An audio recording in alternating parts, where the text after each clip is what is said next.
Olá a todos! Nessa videoaula nós vamos falar um pouco sobre como calcular comprimentos de uma curva usando variáveis complexas. Então, o resultado da aula de hoje, na verdade uma definição, ela diz o seguinte, que quando você tem gama, uma curva, o comprimento da sua curva é dado justamente pela integral de a até b, módulo de gama linha de t dt. A explicação de o porquê que esse resultado é verdadeiro é análogo numa versão de cálculo de várias variáveis, por exemplo, no curso de cálculo 2. Se eu lembrar, eu vou colocar na descrição do vídeo uma breve explicação de por que que essa fórmula funciona. Mas só para explicar grosseiramente falando, a ideia é você pegar a sua curva, repartir ela em vários segmentos de retas, como por exemplo dessa forma como eu estou fazendo, e você aproximar esses segmentos que estão na cor azul por vetores tangentes. E aí a ideia é o quê? Que o módulo do vetor tangente, ou seja, o módulo desse vetor verde, se aproxime desse comprimento azul, que por sua vez, se você tiver muitos pontinhos, a soma desses tamanhos, desses pedaços, vai convergir para o comprimento da curva. É claro que para essa fórmula funcionar, eu preciso colocar algumas hipóteses sobre a curva, mas aqui eu só estou sendo bem simplista ou simplificando demais aqui a escrita. Vamos fazer um exemplo numérico aqui, que é calcular o comprimento da curva de um círculo centrado em W e raio R positivo. Então, desenhando aqui o nosso eixo, nosso plano complexo, nós estamos aqui com um plano complexo aqui. Vamos desenhar um círculo.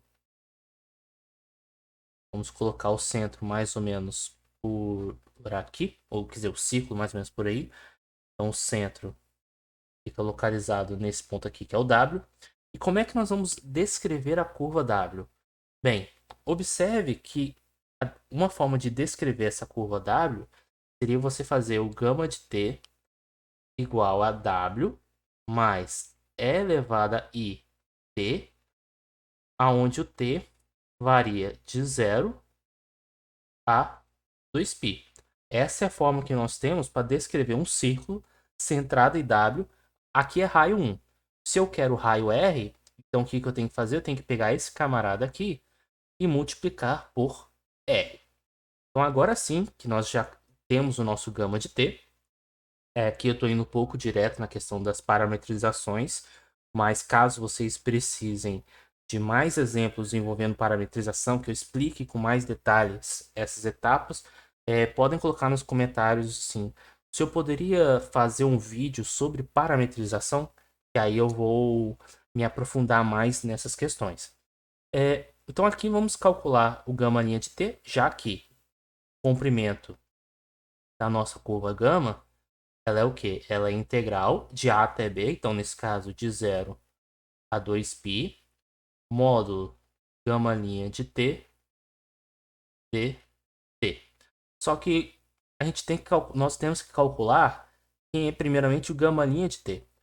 Derivando o gama linha de t, ou derivando o gama de t, perdão, derivada de w, como aqui é uma constante, dá zero. Derivada desse camarada aqui, nesse caso aqui pela regra da cadeia, vai dar i vezes r elevado a i t. E ao calcularmos o módulo de gama linha de t, seria o módulo desse número, que aí seria o módulo de cada uma das componentes. Módulo de i é igual a 1, módulo de r é r, porque r é positivo, e módulo de e elevado a i vezes t, independente do valor de t, dá sempre 1. Portanto, isso aqui vai dar r, ou seja, na hora de continuar a desenvolver a conta, isso aqui vai ser integral de 0 a 2π r dt. Então, como r aqui é uma constante, a integral fica r vezes t, aonde o t varia de 0 a 2π.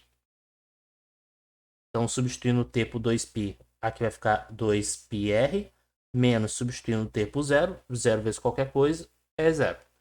Então, isso aqui nos leva a concluir, isso implica que o comprimento da nossa curva, o comprimento do nosso círculo, é exatamente igual a 2πr.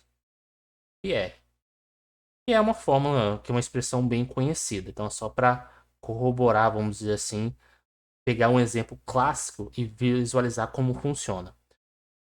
Um resultado que é interessante para fazermos estimativas aqui é esse resultado aqui, que nós temos onde gama é uma curva suave por partes e f é uma função complexa definida e contínua na imagem de gama. Se você supor que a sua função f de z é limitada por m, então essa integral aqui, em módulo, é menor ou igual a m vezes o comprimento de gama. E por que essa afirmação é verdadeira? Pense no seguinte fato. Aqui eu usei duas barras, mas vou usar uma barra, que era a nossa anotação tradicional. Então, integral em gama de f de z dz, nós vimos que esse camarada aqui é menor ou igual a você jogar o módulo para dentro. Então, vai ficar integral em gama do módulo de f de z módulo dz. Vale ressaltar que a diferencial em z também tem que ter um módulo. Sobre a diferencial em z, antes de mais nada, observe o seguinte, que z a gente está enxergando como um gama de t, porque para cada valor de t a gente está associando a um número complexo. Portanto, dz dt é igual a gamaninha de t. E aí, nesse caso, só passar esse dt para o outro lado multiplicando, nós vamos ter esse resultado aqui. E aí, o que acontece? O módulo dessa diferencial é nada mais, nada menos que o módulo de gamaninha de t dt. Então, o que acontece nessa expressão? O módulo de f de z é menor ou igual a m. Então, isso aqui vai ficar menor ou igual a integral em gama m módulo dz. Esse m a gente pode jogar para fora da integral, já que m é uma constante. E, novamente, aqui usando essa relação aqui de cima, nós vamos ter o quê? Que isso aqui é integral em gama módulo. Assim, uma ressalva, né? Aqui o diferencial em z. A partir do momento que a gente muda de z para gama de t, a gente parametrizou, então vai ficar a integral de a até b, agora sim, módulo de gama linha de t dt. Só que esse camarada aqui é exatamente igual ao comprimento da nossa curva. Portanto, esse camarada aqui, Ctrl C, Ctrl V, é menor ou igual a esse camarada aqui.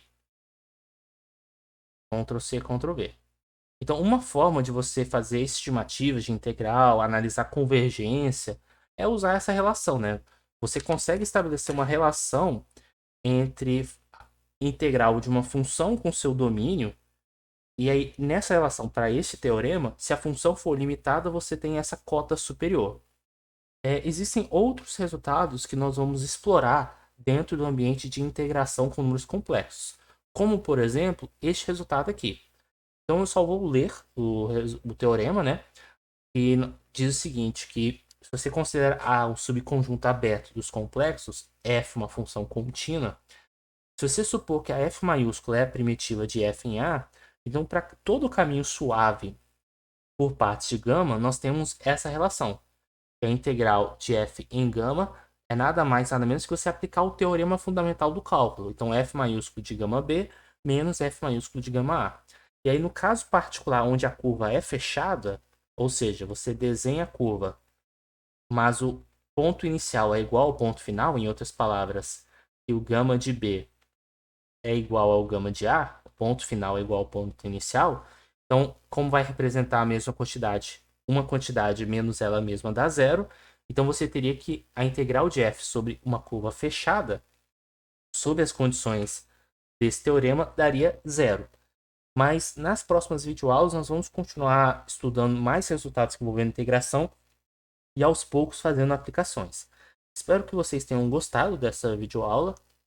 Qualquer coisa, se vocês precisarem de alguma demanda, quiserem tirar alguma dúvida, eu, na medida do possível, vou ajudá-los. Peço em contrapartida que curtam o vídeo, que compartilhem, que deem feedbacks e até a próxima aula.